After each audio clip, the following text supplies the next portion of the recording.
It's Doodlebud. I was just about to go to bed and I looked, it's only after midnight.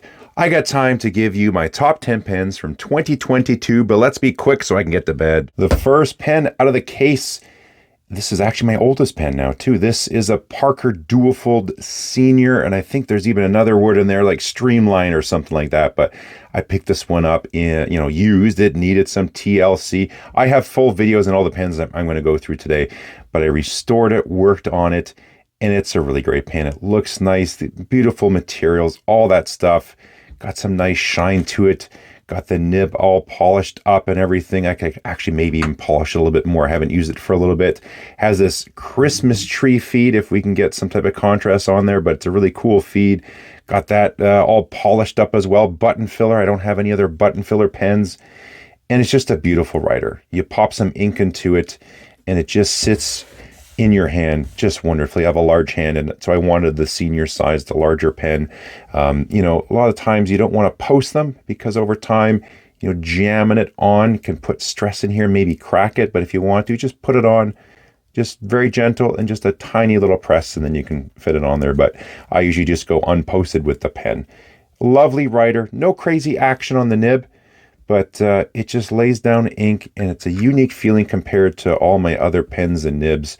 And I don't know, maybe it's something nostalgic. I haven't worked on an old classic car for a while. I used to love doing that. So this is maybe my tamer method now of working on an old car and get it running. I'm doing it with a pen. Escaping out of the case, this one came in just at the end of the year. This is from Enso. This is the Puma, the full-size Puma, and this is the special edition in the primary manipulation 4, so a special collaboration he did. And I had a rule I can only pick one pen from one brand, because I also got my Enso Pocket Puma in titanium and did a cool anodize. I anodized it a few times, but I said this one's just really sweet, and it also has the cool color there as well. But the big thing with this one, I also have the full-size Puma in the Japanese Ebonite, which is a lovely pen too, but it's just so shiny and sparkly.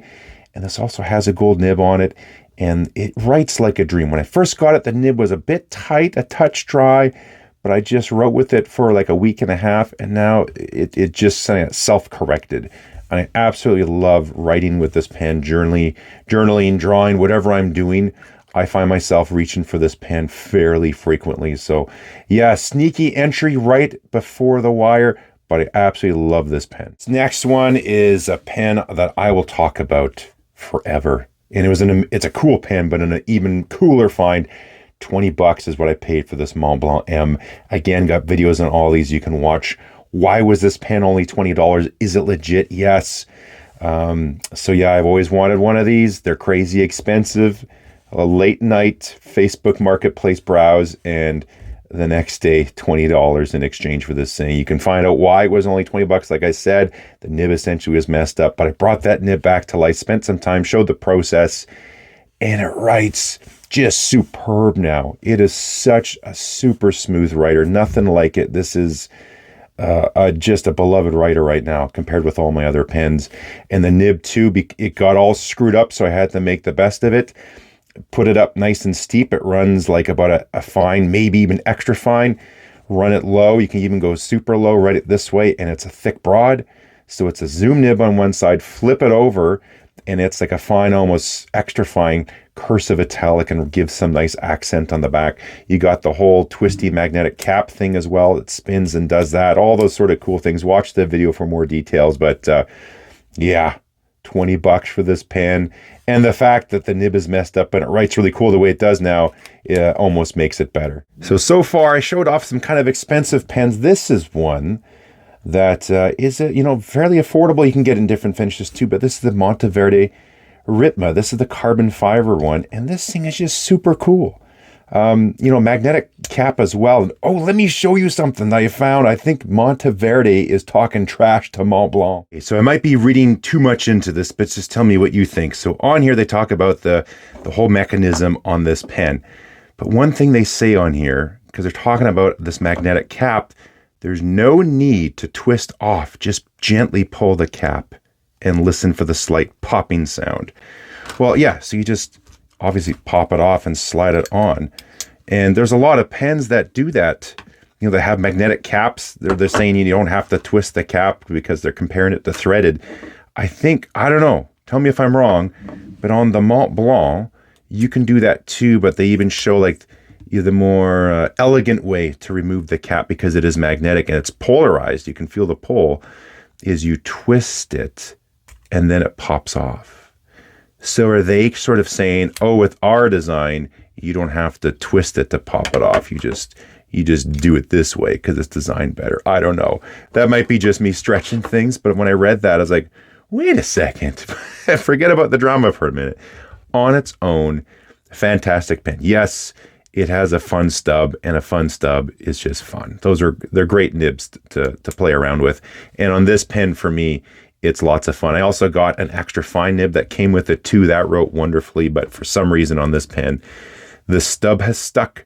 But I just think it's really cool. I like the looks of it, the capping mechanism, the color scheme, all that stuff on here. It's a heavy pen, but it works, and it posts securely. I haven't had any problems with it at all. I usually go at it unposted just because it does get back weighted. But yeah, ultra fun pen. I was really surprised by this one. I sort of pushed the brand aside after some experiences I wasn't super pumped with.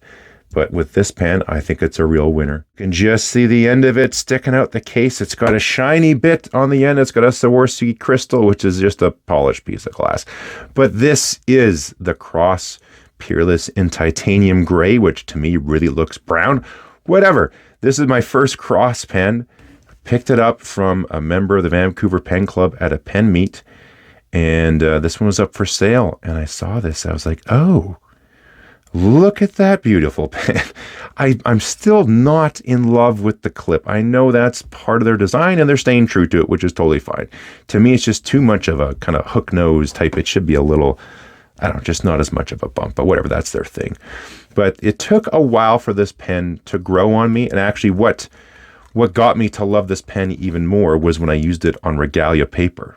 The reason I like it on the Regalia paper is this is a very fine nib. So it actually has a Sailor nib. So Sailor makes this nib. It's an 18 karat.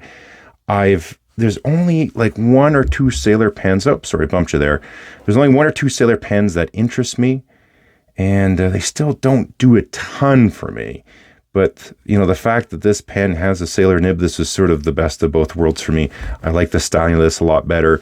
I do enjoy the nib, but again, it's a fine point, and it's almost a little too fine for cursive writing. But then when you put it onto this Regalia paper, I've reviewed this.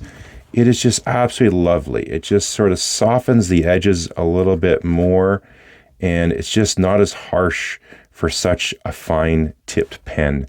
And I've been doing a lot of note taking and kind of journaling with this pen in this paper and this ink, and I absolutely love the combo.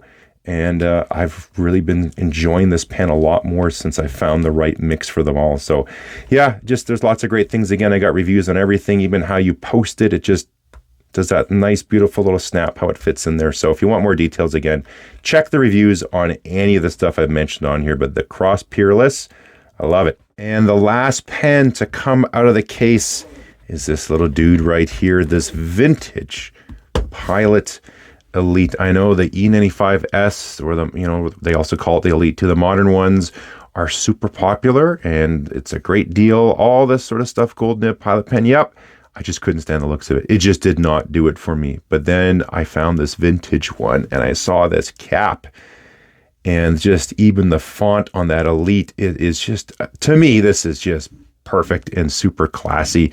Now that I'm playing with laser engraving, I pay attention to things like this pattern. This was all mechanically done. You got to think about this. But the pattern, these bits start out larger, and as the cap tapers, they get smaller, and everything is in perfect alignment. All the detail to pull that off is amazing, and especially at a time where you don't have CNC machinery. So yeah, great pen. The little pen to big pen. You can write something quick if you got to jot down a phone number or something, right? But it comes to life when you pop that cap on. And just look at that. I really wish they brought this design back. I think it looks so sleek and classy. It's got the gold nib, but the treatment on there to match it's got the plating to match the rest of the body. That's 18 karat as well. I think the new ones are 14. I can't remember. But it's a fine point. It writes very unique to all other pens I have. But this is a fantastic writer. And I got the little sack filler converter here that came with my Pilot Metropolitan. I don't use my Metropolitan very much, so I just took that as my converter and put it on there, so to keep it sort of vintage too, because that was a style back then too. But yeah, absolutely love this pen. I think it's a class act and a phenomenal writer. So that one is done. We got some pens in here. Let's pull out these two, I should say, because I end up buying two of them. I never do, but the Mahjong A1. So this is the first one I got. I had never had a vanishing point. I was really thinking about it. Then this pen came out and it was whatever, 35, 40 bucks. And I thought, why not? Let's try it. I really didn't think I was going to like a vanishing point. And I still am shocked at how much pen you're getting for 35 bucks. Yes, is it a copy? Yeah, absolutely. We can all see that. But they did a great job of it. If you're going to copy something, at least pay homage to it by doing a phenomenal job, and they did. It writes great. The pricing's amazing. And then, some people go, I love this pen and all that stuff, but the clip drives me crazy. So they at least came out with this version, which I thought I would try, is they got rid of it and have a roll stop. So, like, super clever on their behalf. And this cool, funky color, I think, is great as well. So, yeah. Mahjong A1, this is totally a pen I would recommend to someone if you're, even as your first pen, or you're just getting into fountain pens and you want to try different stuff. Man, this is a massive bang for the buck pen. It writes great, all that stuff. Check the reviews if you want, but yeah, these are great. Next pen I'm pulling out is the heaviest pen I have by far. This comes from Gravitas. This is the Century. This is in brass. And it's got the paisley pattern that's been laser engraved in here. So yeah, I got several Gravitas pens. They all work phenomenally. Not one of them has had a problem. All the nibs were perfectly in tune, and even the sealing. So these are full metal pens. Like, this is a stainless steel section. This is PVD coated. He's got some ribs in here. But his pens, well, he's got some other ones now, but the ones I have are all metal. And you would think you would have maybe trouble with sealing, but the way this is done and the quality of the machining, I've taken one of them, the entry pen, and I've done this with my pocket as well. I'll ink it and purposely just leave it for 3 or 4 months, and you just uncap it, boom, it writes. And then you could just write one thing, cap it again, come back 4 months later, you're not going to have a problem. So these are really well made. They're great pens. And, it's a big pen, so it fits in the hand there. It is super heavy. You put that cap on, it posts so deep. This looks like one of those big, thick cigars, if you go to a cigar shop. But somehow it works, even though it is this heavy and a chunky pen. It has this 1.1 stub, which sort of suits it as well. But it's a great pen. And then also, too, this might drive you nuts, but if you pop the cap off and give it a little, it does that ringing, that swing, and you can do the same on the back too. If you wanted people to notice when you get your pen out, maybe you're going to sign a document and you do that, slam on your signature and boom, seal it up. This might be a perfect pen for something like that. So I'm going to fish the pen out of here a little bit because it's a short little one. And it's made of Ultim, and this is the shown design. This is his pocket pen in Ultim. And cool stuff. Like, he's got all sorts of things going on. He's a hardworking guy, and it's fun to see into his shop all the stuff he's working on. And this is a really, really well-made pen. The machining on here is fantastic. The amount of detail, again, very much like Gravitas, it might look simple on the outside, but when you start investigating, there's a lot of details on the inside. And yeah, this is my most sealiest pen that I have. Like, yeah, sometimes even just the second you cap it, you'll see all of a sudden condensation depending on the temperature you got going on, because it seals that fast and that quick. Nice lightweight. And yeah, it's a really good size. This is a little bit bigger than the standard Pocket 6 as far as, from like a girth type of perspective. And it does fit my hand a little bit better. But yeah, it's nice and light. I thought maybe the lightness I wouldn't like, but it works with it. And the pen is phenomenal too. Perfectly in tune. And you can see the ink sloshing around. It looks like with the Ultim, yes, it does sort of have that pea kind of color to it. And this could be a super old urine sample inside, right? But whatever, it's a really cool material, Ultim, and he's done a really great job, and I keep bumping the tripod, so let's move on to the next one before it falls over. So the last pen, making it 10, can't even fit really in here because I keep it in here. Whoa, what's in here? Oh, that kind of matches that notebook. That's kind of cool. What is it? It is this calligraphy pen, this setup that I got from Tom's studio. So, yeah, it was unexpected. I'm not a calligrapher, but I was sent this setup to review. There's, I got a bunch of nibs in here that I keep all together. I'm not going to do a calligraphy session today, but I really enjoy working with this. And, sometimes people ask, like, I don't have great handwriting, but after, taking this up and giving this a proper review and then trying to learn and go through, they've supplied a whole kit. Let me show you that. I'm not going to get the ink out and all that stuff, but they include this calligraphy book on just how to get started, and gives you all the details and how to set it up and all those things, the terminology. Then you got your reference for your characters on here, and you got your grid on just how to get started with learning calligraphy. And then you got some practice phrases, some numbers, all that sort of stuff. And it also translates over to your other pens. I keep bumping like crazy here, but these are my fountain pens with flex nibs. And I put this piece of paper on here to use as reference and sort of copy there.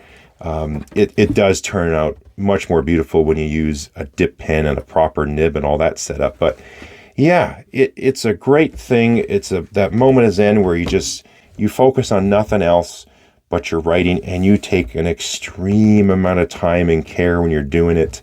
And, just take a deep breath, chill out. It's a really good way to spend, 20, 30 minutes and learn a new skill. I actually ended up doing, you might give it a look. I did a Zoom call with Gemma. So she's from Tom's studio. They're a couple and they do together. She's the calligrapher. Tom is the builder machine guy who makes the nib holders and all that stuff. But Gemma was so kind. She did a lesson with me on how to get started. And I thought I sort of knew a few things by going through her book, found out I was doing a lot of it wrong. But that really helped out with my writing. So if I want to take the time and do some really nice writing, this has helped a bunch. And sometimes if you just want to just go chill out for 30 minutes or something like that, you get the setup out and you just take a deep breath, have something to drink, put on some earbuds, listen to some music. This is great. This was really unexpected and quite therapeutic doing something like this. I guess I could have fit it in there, but there we go. Let's see how we're doing. 12:35, that's not so bad. The editing's going to take some time, but those are my favorite 10 pens that I received in 2022. I really didn't get any bad pens. I got a bunch more of the pens I got this year. If they didn't make it in the top 10, it doesn't mean they're bad. It just means there's some other ones I liked a little bit more for one reason or another. But there we go. I'm going to have links in the description for all these pens if you want to check out, get more information on there as well. I'll let the chat it up in the comments. Would love it if you hit the button, and we'll catch you next time.